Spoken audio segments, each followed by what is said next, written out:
Una cordial bienvenida a todas las personas que sintonizan este podcast producido por la revista científica Cuadernos.info de la Facultad de Comunicaciones de la Pontificia Universidad Católica de Chile.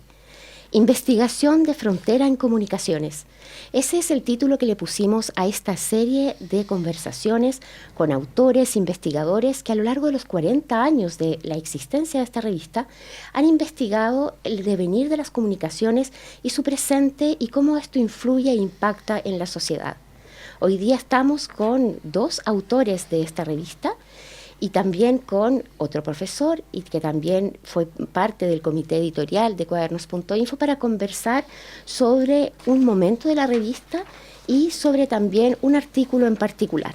Con nosotros, le vamos a dar la bienvenida, están el profesor William Porat, editor asociado de Cuadernos.info en este periodo. También ha sido editor subrogante en jefe de nuestra revista. Él es doctor en comunicación política por la Universidad Johannes Gutenberg de Alemania, periodista y licenciado en información social de la Pontificia Universidad Católica de Chile. Estamos también con Patricio Bernedo, el segundo autor del artículo sobre el que vamos a hablar hoy día, quien es licenciado en Historia, doctor en Historia por la Universidad Católica de Eichstätt, no sé si lo pronuncio bien, en Alemania.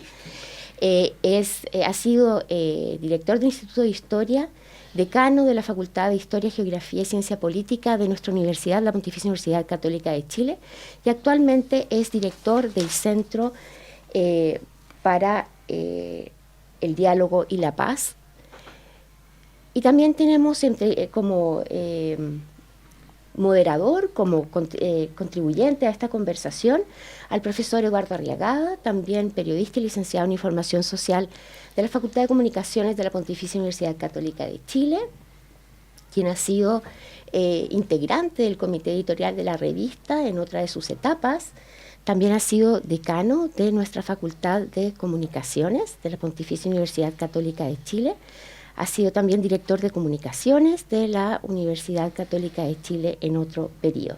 Bienvenidos a los tres a esta conversación sobre el artículo que está investigado por Patricio Bernedo y William Porat y que lleva como título ¿Cómo contribuyó la prensa al quiebre de la democracia chilena?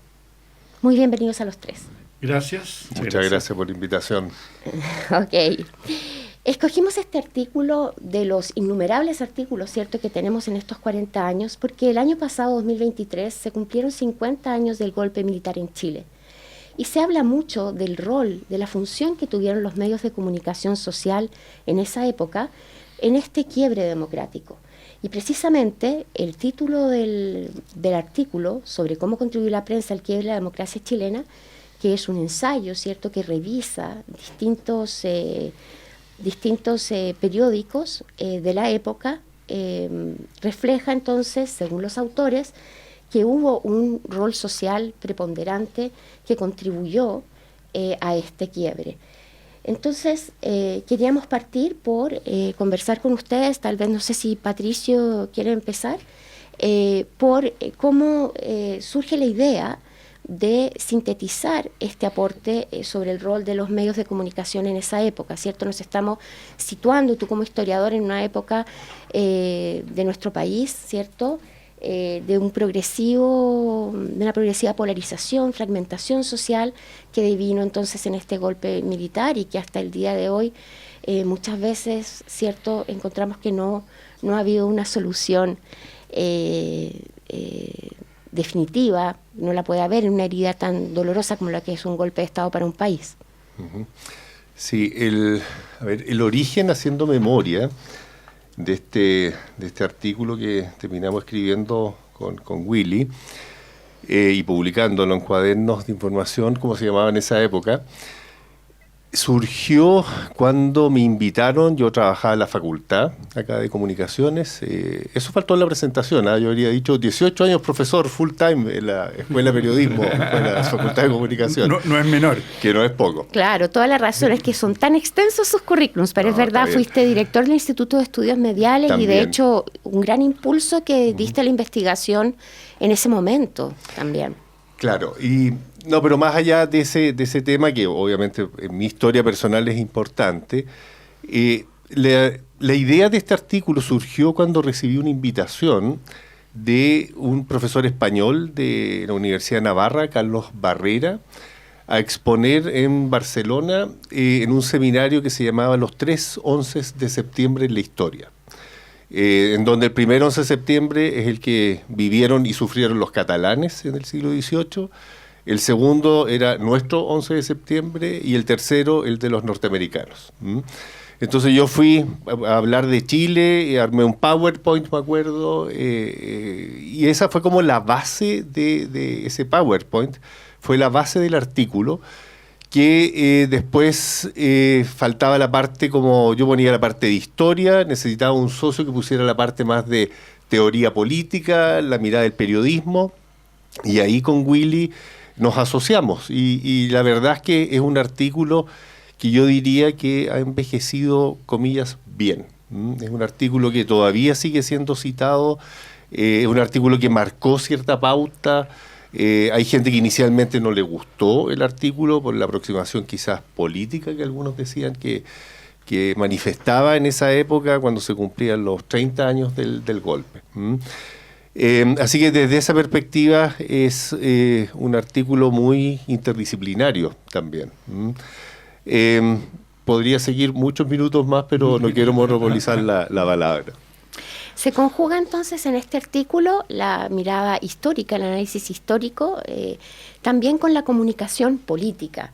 William, en ese sentido, y en la prensa de la época, ¿cierto? Un momento de mucha escasez de medios, porque las personas que a lo mejor están hoy día escuchándolo no pueden imaginarse que tan solo dependíamos de la prensa, de la prensa escrita, ¿cierto? De la radio y de la televisión. ¿Cuál es la importancia de analizar este rol político de los medios? Bueno, ahí hay un desafío bastante interesante porque en esa época, antes del golpe de Estado, la prensa escrita jugaba un rol fundamental. Las personas se informaban de la actividad política por la prensa escrita y era muy seguido y era muy leído el tema político. Y hoy estamos viviendo una situación diametralmente distinta en cuanto a la comunicación política. Bueno, podemos hablar más tarde de ese punto, pero hasta el 73 la prensa escrita jugó un rol fundamental y lo había jugado durante toda nuestra democracia. La televisión estaba recién partiendo y no tenía una clara misión todavía en el tema político. Bueno, después se politizó y se polarizó, igual que, como nosotros decimos, le pasó a la prensa escrita. Y la radio era un fenómeno interesante. La radio sobrevive hasta hoy. Eso tal vez sea un tema digno de conversar en tema de comunicación política, el rol de la radio en Chile. En general la radio es poco estudiada, es el pariente pobre de la comunicación en ese sentido, pero juega un rol también interesante. A mí me gustaría comentar esto, bien, son muchos aniversarios. Tu revista celebra 40 años, nuestra revista, y habla el año pasado hablábamos de los 50 años del golpe. Y esta revista se hizo a 30 años del golpe. Es decir, hace 20 años atrás se estaba haciendo esta edición.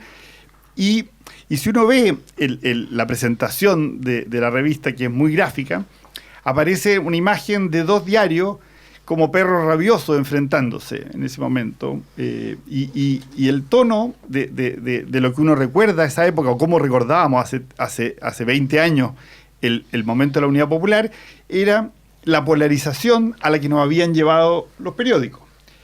Fondo.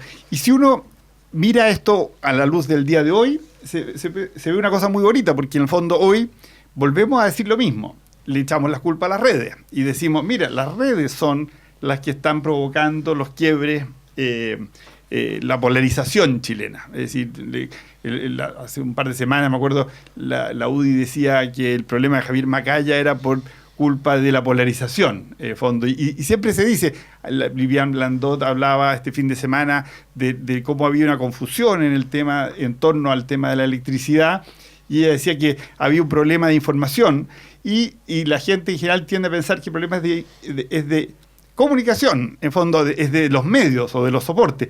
Y yo creo que siempre ha pasado eso, que se culpa al mensajero. Y el mensajero, y no se ve que desde la época de Fouché, en fondo, desde la Revolución Francesa, siempre han habido políticos, activistas, atrás de estas mentiras, atrás de la polarización. Es decir, la polarización el intento de polarizarnos ha sido una constante en la historia de la política.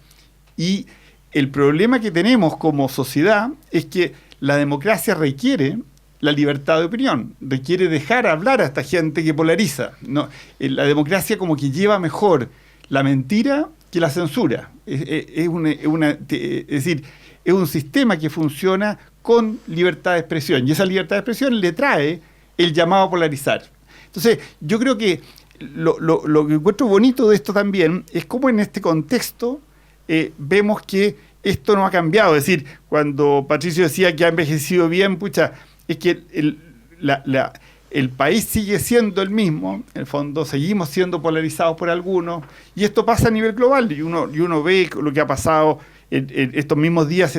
Hoy día mismo leían en un tuit que decía que cómo caían las democracias, la principal razón para la caída de la democracia es que haya más información en su población, y esa información la dan los que hablan a veces erróneamente, los que a veces mienten. Es decir, la suma de palabras, de opiniones, que al final condicionan la información que recibimos, yo creo que ha hecho que siempre estemos con este tema, que lo bonito es que esta revista lo que hace es buscar evidencia para mostrar dónde están las claves. No sé cómo eso los motiva, en el caso tuyo, Pato, como historiador. ¿Cómo lo ves tú como historiador eso?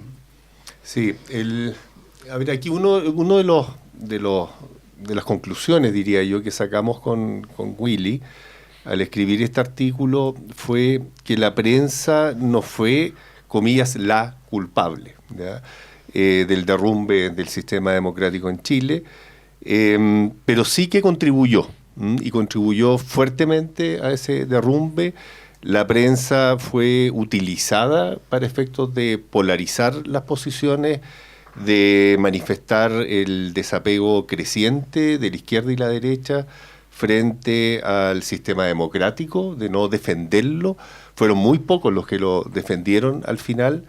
Y desde esa perspectiva, la prensa entonces, junto, como decía muy bien Eduardo, la prensa escrita, también la radio. La radio fue fundamental. Lamentablemente nosotros en nuestra investigación no pudimos poner la radio como objeto de investigación, básicamente porque no hay prácticamente ninguna grabación. Hay, pero muy pocas. Entonces ahí hay un tema de fuente histórica, por así decirlo, que no permite llevar este mismo tipo de investigación a la radio. Y la televisión incidía muy poco. Entonces, volviendo al punto, aquí hubo, por ejemplo, revistas como ¿Qué pasa?, que se fundaron para la lucha, que se venía, ¿no es cierto?, con el gobierno de Salvador Allende. Todos los partidos políticos activaron sus medios de comunicación, especialmente sus revistas y sus diarios. ¿Por qué? Para precisamente ir a la lucha desde la, comillas, comunicación política, una comunicación política completamente manipulada, ¿no es cierto?, pero que finalmente hizo que los periodistas, y esto ex post muchos lo reconocieron, que los periodistas de izquierda y derecha, y también de centro, que el centro se empezó como a diluir también ahí de a poco. Estoy pensando en Abraham Santibáñez, en el Gato Gamboa, en fin, de distintas posiciones que ellos mismos reconocieron a posteriori, como en esta época, de haber sido por ahí por el 2003, 2004, incluso antes, también reconocieron que se nos pasó la mano, dijeron, entre comillas, se nos pasó la mano, y eso tuvo un costo país, como sabemos, gigantesco. Eso es muy interesante porque, sobre todo pensando, ¿cierto?, en las nuevas generaciones, remontémonos un poco a la época, ¿no? Con una presencia de kioscos con a lo mejor población mucho menos letrada, pero que leía más y que también, ¿cierto?, escuchaba la radio. Los distintos periódicos, los kioscos también estaban poblados de distintos periódicos. Se da lo que tú dices, que es algo que luego se termina, que un partido político tenga su propio periódico, sus propios medios de comunicación. Entonces te quería preguntar, Willy, también, ¿cómo es eso? ¿Cómo creen ustedes que el hecho de que esta propiedad de los medios, porque ustedes hablan y hacen un mapa de los medios de la época, que eso es algo muy interesante de leer, hablan, ¿cierto?, por una parte de estos medios empresariales y empresariales políticos. Ambos estuvieron en esa difusión de contenidos y con líneas editoriales combativas, por decirlo, hacia un lado o hacia otro bando. Bueno, ahí aparece el rol de la prensa partisana, la prensa partidaria, la prensa que está estrechamente vinculada con un grupo político. Y claro, eso terminó drásticamente en el año 73, incluso con los medios de derecha vinculados a grupos políticos. Y ese es un fenómeno que hoy día no tenemos, o tenemos en muy, muy baja proporción, muy baja significancia, la prensa que está directamente vinculada con un partido político. Y lo que tenemos claramente son los medios de comunicación que están en manos de conglomerados empresariales, que se supone que su función principal, que su interés principal hoy por hoy es ganar audiencia para poder subsistir económicamente. En esa época la preocupación era otra. La preocupación era otra, el país estaba polarizado y los medios de comunicación se dejaron llevar por eso. Y yo creo que este tema perdón, nos hace pensar en el rol en el rol que juegan los medios de comunicación en las democracias. Yo creo que toda la prensa, todos los medios de comunicación, todos los periodistas hoy en Chile debieran reflexionar sobre su rol en una democracia, porque justamente la democracia chilena está viviendo una crisis de representación, una crisis de confianza, una crisis básicamente, diría yo, de representación política y de legitimidad de la representación política. Y entonces la prensa, claro, estamos muy lejos de lo que pasó en el año 73, pero tiene que asumir un rol a favor de la estabilidad democrática. Los medios de comunicación viven de la democracia. Sin democracia no hay libertad de opinión, no hay libertad de prensa, no hay libertad de información. Por lo tanto, los medios se deben a la democracia y entonces deben redefinir y reestudiar cuál es su rol en esta democracia, un rol que sea funcional al funcionamiento de la democracia. Es que ahí hay una cosa muy bonita, porque si fijan, hay una... ¿qué es la democracia, en el fondo? ¿O en qué democracia creemos? Porque con esta, la versión de este siglo de la polarización, porque en los 70 la polarización que estamos viendo en este artículo era la polarización ideológica de la cortina de hierro, era la polarización del mundo comunista con el mundo capitalista. Hoy en día eso se ha desdibujado, pero hay otro tipo de polarización que cuestiona la democracia desde la democracia. Es decir, si uno ve el discurso de Urban, López Obrador, Maduro, Trump, siendo que son ideológicamente personajes muy distintos, todos ellos, por ejemplo, cuestionan, la separación de poderes de Montesquieu. Creen que es mejor la unidad de los poderes, creen que es mejor que la justicia dependa del gobierno. En el caso de López Obrador, que acaba de ser, entre comillas, su partido acaba de ser reelecto, ellos postulan, y es lo mismo que postula Maduro, que el sistema, el gobierno tiene que, porque el gobierno es electo, es democrático, él tiene que tener todos los poderes. ¿Y qué poderes desaparecen? Uno de los que desaparece es la prensa. Y claro, ellos no tienen una imagen de la prensa igual. Entonces, es interesante porque ya no son los militares, los antidemócratas, los que cuestionan la prensa, como lo dice Willy.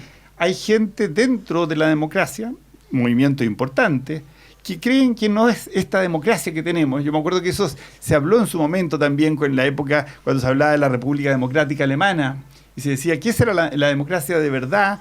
En el mundo de la izquierda se decía, no, la democracia es una que viene, que va a ser cuando el pueblo llegue al poder, y ahí ya no va a ser necesaria la alternancia, porque en el momento que el pueblo llega al poder, ya no es necesaria este sistema simplificado de democracia. Entonces, yo creo que la discusión sobre qué es la democracia, esta democracia que le incluye libertad de expresión y que considera que la libertad de expresión es necesaria, no es universal. Y eso es lo que tenemos que entender. No solamente no es universal en los cuarteles, no es universal en el voto. Y en el mundo populista, tanto derecha como izquierda, hay sectores, yo no digo que sean mayoritarios, pero hay grupos dentro de esos movimientos extremos que son claramente antidemócratas. Entonces, yo creo que es interesante esto porque en el fondo nosotros como que partimos de la base que estamos todos por la misma. Y la historia muestra que no es tan así. Hay gente que cree, y lo cree así, no es un plan diabólico, es una creencia desde sus convicciones de que sería mucho mejor un país sin este nivel de separación de poderes que caracteriza a la democracia occidental. ¿Patricio? Sí, que aquí estaba mirando a propósito de lo que comenta Eduardo, la encuesta CEP, la que acaba de salir, y una de las preguntas es acerca de el régimen de gobierno preferido. Y una de esas, y aquí viene lo preocupante, de esas respuestas es que hay personas que dicen que se puede tener otras formas de gobierno.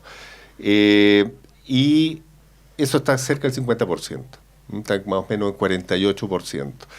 Y eso es preocupante. Y eso es preocupante en el sentido, eso de hoy, ahí entran las nuevas generaciones, quizás habría que ver, Willy sabe más de encuestas, obviamente, pero en el fondo yo creo que lo preocupante es cuando ese tipo de percepciones son, por una parte, tomadas por los medios, reforzadas por los medios, y al mismo tiempo los medios se dedican a alimentarlas. O sea, hay una relación de ida y vuelta entre la ciudadanía y los medios de comunicación.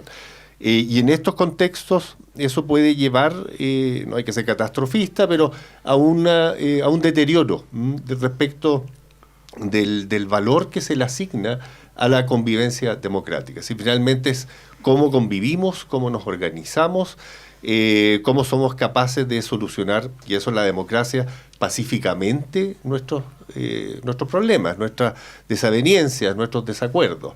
Yo creo que esas cuestiones que son tan básicas para un régimen democrático, muchas veces cuando lo estás viviendo no lo valoras. Cuando lo pierdes, y generacionalmente eso nosotros lo vivimos, ahí lo echas de menos. Las nuevas generaciones, tal como no tuvieron inflación hasta hace muy poco tiempo, yo confío, ¿no es cierto?, en que sean capaces de entender lo importante que es el régimen democrático para efectos de lo que es una vida pacífica, finalmente.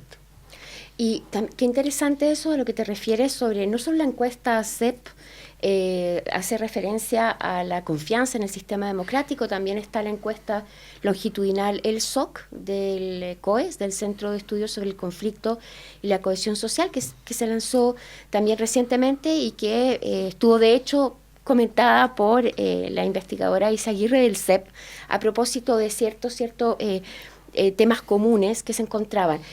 Vuelvo al tema de la confianza en la democracia, porque tal vez lo que podríamos decir de esa época, no lo sé, ustedes son los especialistas, Eduardo, tú que colideras el laboratorio Social Listening y que hiciste el estudio también sobre la polarización para el apruebo y el rechazo en la votación del plebiscito constitucional, estaba pensando si en esa época, con esa escasez de medios, había una confianza más alta en los medios de comunicación como para que también se contribuyera a dicha polarización, porque hoy día vemos más una crítica hacia los medios tradicionales, pero tal vez en esa época era como el principal canal, sin estar fragmentado el ecosistema mediático, que tenían las personas para informarse, como decías tú, William, hace un rato.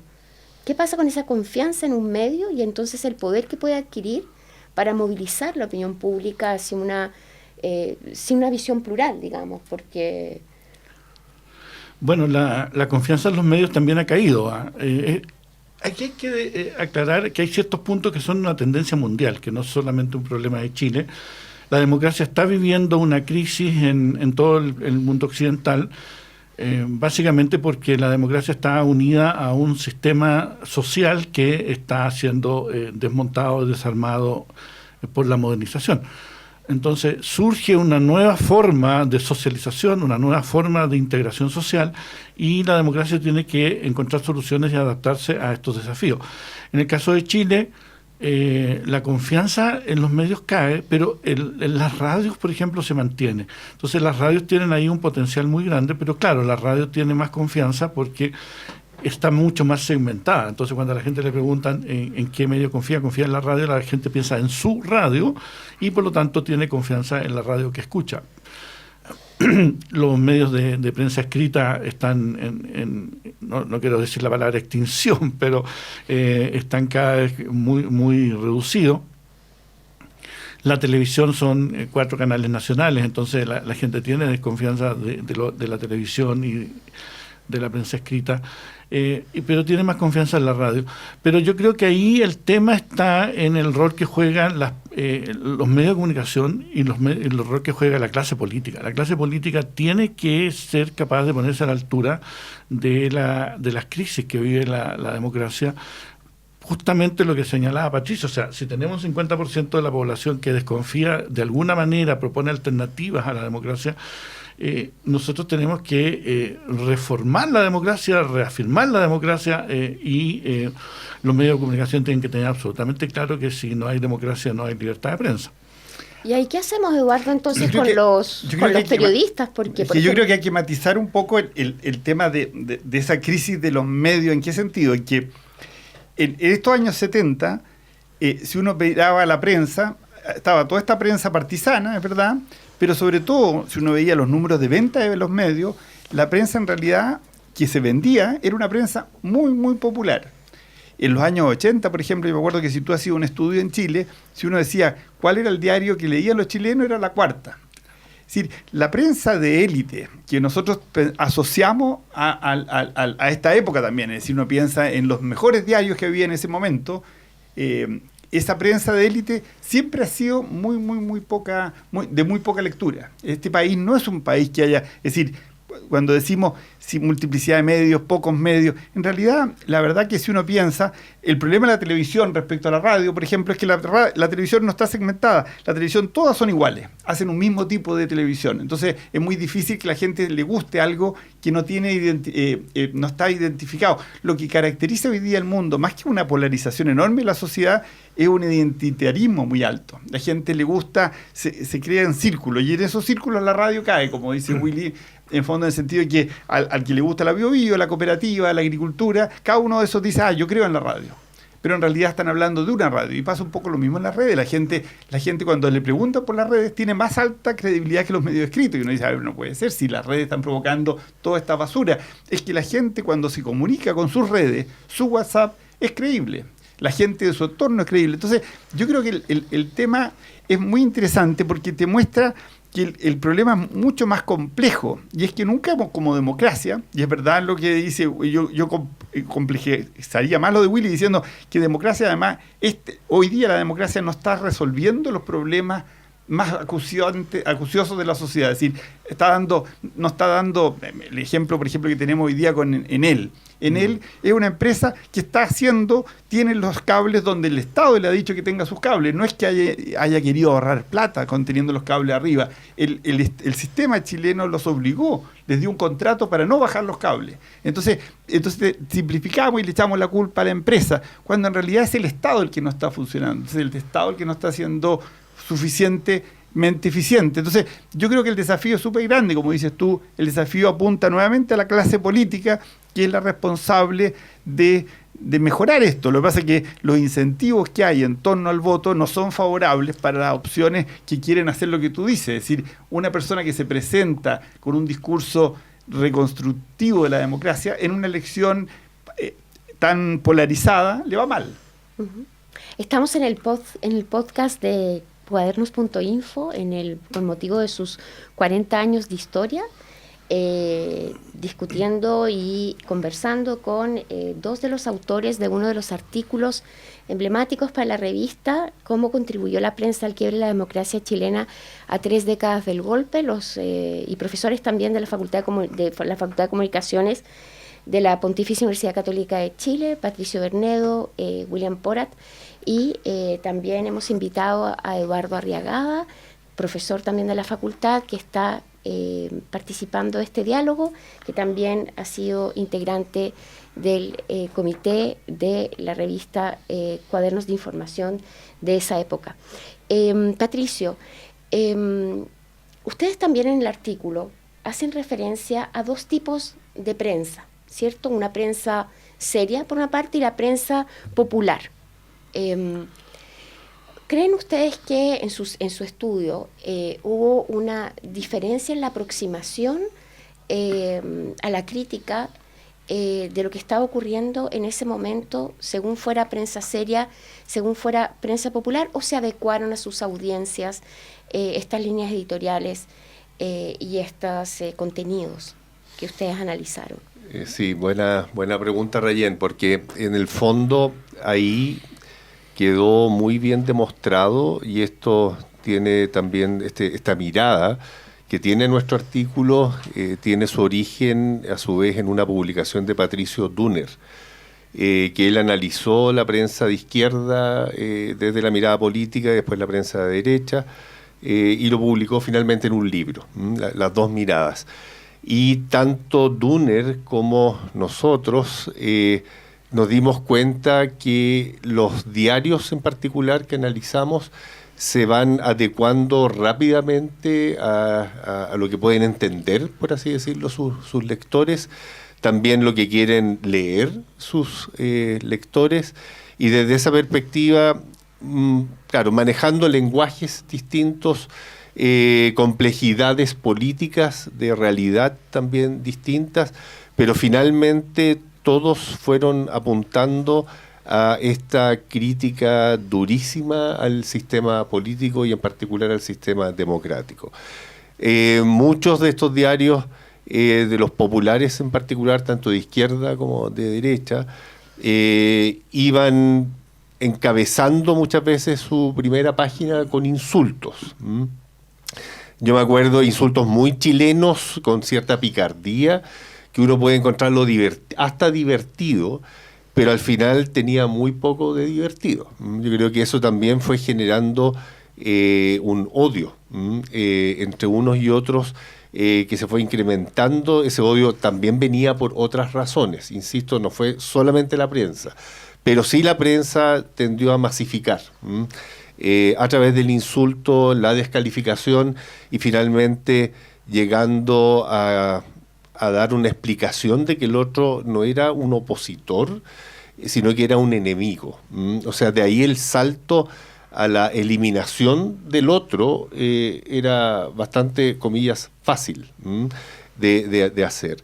Entonces, insisto, cada uno de estos diarios, tanto los serios como los populares, los masivos, fueron alimentando esta idea de la barricada, pero de una barricada desde la cual no solamente tú gritas, sino que finalmente disparas insultos. Podía ser muy distinto como el diario Tribuna se refería a la situación respecto del Mercurio, por citar dos de oposición a Salvador Allende y a la Unidad Popular. Pero también, ¿no es cierto?, los diarios más serios dentro de la izquierda, como podía ser el Siglo, ¿no es cierto?, el diario del Partido Comunista, tenía ahí una cosa parecida, por así decirlo, en el lenguaje al Mercurio. O sea, tiene un tono mercurial hasta el día de hoy, incluso ese diario. Y la izquierda, que también tenía muchos diarios populares, ¿no es cierto?, utilizaba también lenguajes parecidos a los de Tribuna, por así decirlo. Entonces, eso, si uno lo extrapola a hoy, se mantiene.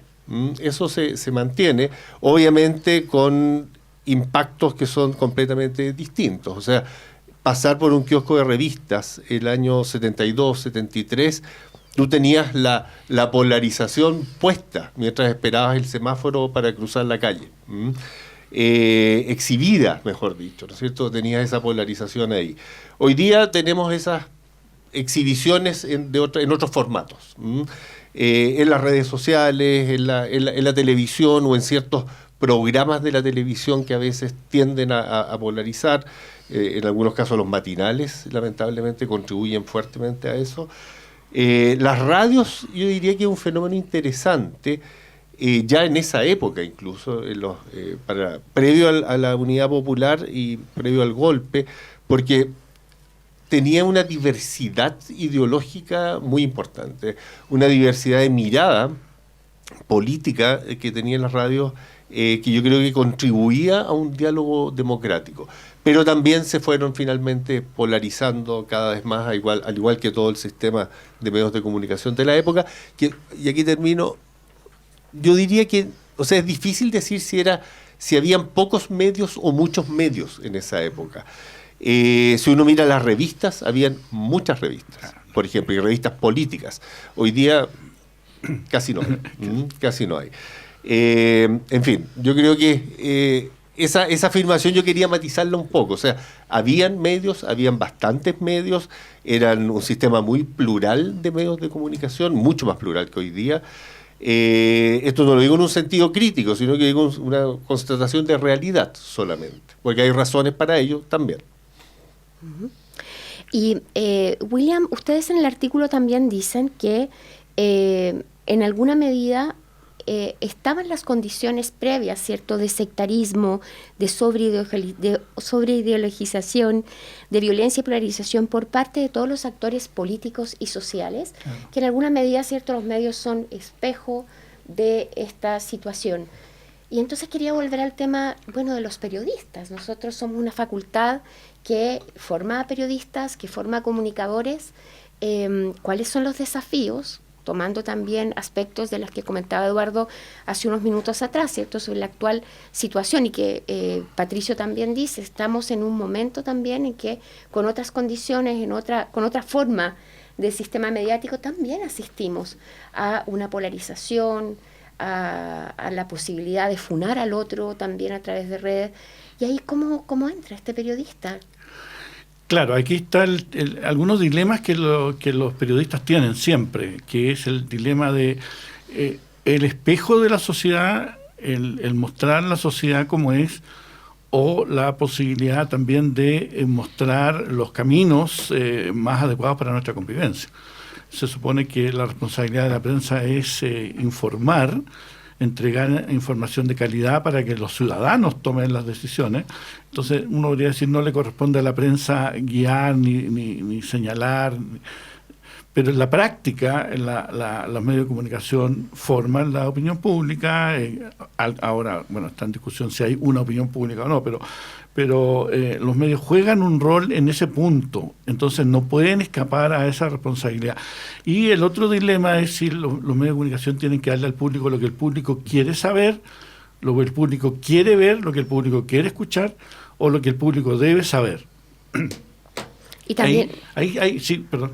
Sí, no, es que estaba pensando también que hay visiones, por ejemplo, si pensamos en la importancia que Habermas le da a los medios de comunicación como un espacio en el que contribuyen incluso a la deliberación, ¿cierto?, a la reflexión, a la conversación, dentro de un concepto de pluralismo. A lo mejor es un poco idealista como lo vio él, pero... ¿Cómo también en ese sentido, porque Patricio dijo, había más pluralismo en la época a pesar de esa confrontación?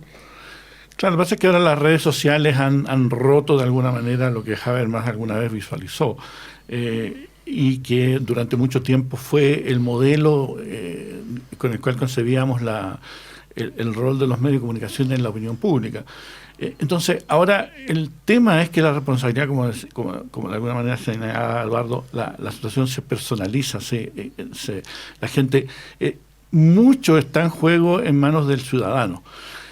Pero las redes tienen al mismo tiempo esta cosa de que corre más rápido la fake news que la información de calidad. Entonces, los periodistas tienen todavía una responsabilidad grande. ¿Dónde la ejercen? Es el dilema, digamos, porque los medios están tratando de aparecer y circular rápidamente también por las plataformas digitales. Entonces, los periodistas tienen la misión de tener la agilidad suficiente para contrarrestar la desinformación y la mala información que puede estar circulando. Y tienen también la responsabilidad de destacar, encontrar, buscar en la opinión, en la élite, aquellas personas que están buscando soluciones y no solo los que están buscando aparecer más en los medios. En ese sentido, la entrega de información tiene que ser una entrega de información de calidad, y lo que significa destacar y diferenciar una cosa de otra. Interesante como, si ves la portada, justo Rayen nos pasó la portada del 2004, que es la edición que sale el artículo, aparece un periodista sazonando su contenido para tratar de vender noticias, y sale ahí las cosas, los productos que tiene: farándula moscada, sucedáneo de transparencia, confirmación de fuentes express, exclusivas deshidratadas. Es decir, en el fondo, el periodista ya estaba un poco apretado por el mercado, con una necesidad de usar, en fondo, trampas para poder llegar a la audiencia. Yo creo que al final, siempre, un poco en la línea de lo que dicen ustedes, siempre están en la audiencia. La audiencia antes era bastante pasiva, hoy día es más activa. Se ha incorporado, ya no está echada recibiendo lo que le damos, está incorporada, pero esa audiencia tiene que tomarse un poco más en serio su rol y calibrar las cosas. Es decir, Patricio decía que los kioscos eran polarizantes. Hoy día nuestra pantalla, en principio, es polarizante. Si uno la deja funcionar tal como te la entregan las plataformas, por el sistema del algoritmo, es polarizante y aparecen mezcladas cosas con importancia con cosas sin importancia. Pero uno puede cambiar el fondo, tanto en Instagram, en TikTok, especialmente en Twitter. Uno puede definir qué es lo que quiere ver en su pantalla y sacar lo que no quiere ver en su pantalla. Y eso es un esfuerzo que yo creo que tenemos que hacer. Nosotros estamos en un proceso de transición. Este cambio nuevo que estamos viviendo en cuanto a las redes es algo que surge en los últimos 10 años. Entonces tenemos que aprender a vivir con esto, que es como una nueva forma, así como se habla hoy día del paréntesis Gutenberg, que fue este periodo del siglo XX en que la imprenta era como el gran poder. Hoy día ese paréntesis se cierra y volvemos como a las cafeterías del siglo XIX de Londres, donde se discutía, en el fondo. Y en esa discusión la gente tiene más participación. El problema es que tiene que aprender a participar y tenemos que saber discriminar cuáles son las personas más interesantes a las cuales seguir y creer, en quiénes creer. Exactamente. Y también el rol del periodismo se diluye, ¿cierto?, en esta enorme cantidad de fuentes que son capaces de generar información, pseudoinformación, información falsa, información de entretención, en fin, son muchos los desafíos. Este es el podcast Investigación de Frontera en Comunicaciones, que produce la Facultad de Comunicaciones a través de su revista científica Cuadernos.info en el marco de su 40 aniversario. Les quiero agradecer muchísimo esta interesante conversación que tuvimos. Estamos felices porque se han articulado acá la visión de un historiador, la visión de un especialista en teoría y en comunicación política, y la visión de un investigador también de la comunicación y del periodismo hoy día en las redes sociales. Qué mejor, ¿cierto?, que revisar entonces un estudio que, como decía Patricio Bernedo, uno de los autores, tiene tanta vigencia hoy y que les invitamos a leer. Y también les invitamos y los dejamos invitados para el próximo capítulo de nuestro podcast que anunciaremos en breve. Muchas gracias.